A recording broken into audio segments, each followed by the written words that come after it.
me. Is that something you see commonly? Like the trope here in Las Vegas is like the male stripper who's really good with women but sleeps on people's couches. You know what I'm saying? The bartender who can't get his fucking life together, but he's so good with women. You've seen that before, right? I try to tell guys, they're like, what should I work on first? You know, the money of the women. And my whole thing is, or success. It's not money or women. It's competency in women. I think that's probably a better way to say it. If the competency's at zero and you're really good with women, eventually, like, you're the dude on the couch, right? You're the dude sleeping on the couch. At some point, you do have to work on both. Do you have a part where you're like, okay, man, have you ever had it? What I'm saying is, I've had kids come to me and they're like, I got accepted to Columbia or Harvard or Oxford. I'm going to skip that so I can travel around the world with pickup artists. And I'm like, bro, let's not do that. You know what I'm saying?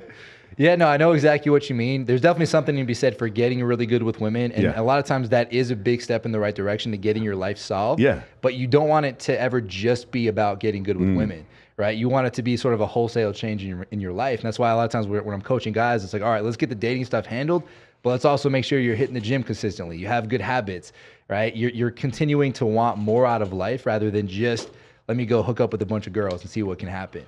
Yeah, it's crazy. Like but what a distraction it is for you when you're younger, right? Yeah, I mean, there's a time and place for it in your 20s, and I think for me, I kind of had to go through that phase where I was just dating a bunch of girls, traveling around, just like basically being a complete degenerate and just enjoying myself. You've probably had clients who never went through that phase in their 20s. They get to their 30s, they go through their first divorce, and then you realize that they just kind of miss that whole thing. Well, a lot of guys in general will never even come close to experiencing abundance with women. Like, they'll never even come close to being able to, I'm getting 2, 3, 4 dates a week. I have girls hitting me up. I have girls obsessed. Like, I have all these things sort of happening in my life.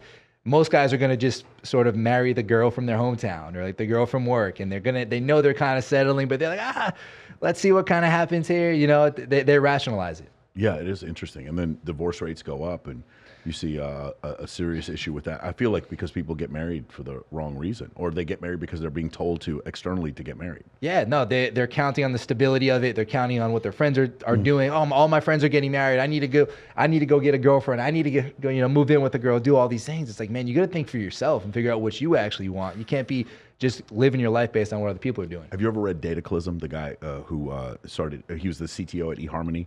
Sounds familiar. He wrote this book, and basically, and it's funny because Rollo Tomasi kind of parrots this stuff, which is women are the most attractive. Again, this is not my opinion. This is what the book says, is that women get the most right swipes around 23 to 25, and men get the most right swipes when they're 35, 38, and then going up from there. So a lot of times you'll have this situation where you have a man who's in his mid-20s, and he's like about to get locked down with a girl who's in his mid-20s, and if he had waited until he was in his 30s, then he would have more options, right? Have you seen that before? No, for sure, of course. And that's also the thing. Like, when I was a guy in my early 20s trying to figure things out, I could get girls, but I was sort of broke, just trying to figure my life out, right? And now that I'm in my 30s, and funny because a lot of guys in their early 20s think, I need to find a wife now. I need to find a girlfriend now. I'm running out of time. It's like, man, your 30s are your absolute prime. If you're making money, you have resources, you have game, you're able to communicate with women, then you're at your prime, you're at your top level, right? Most guys will never get there, but that's the case. Your definition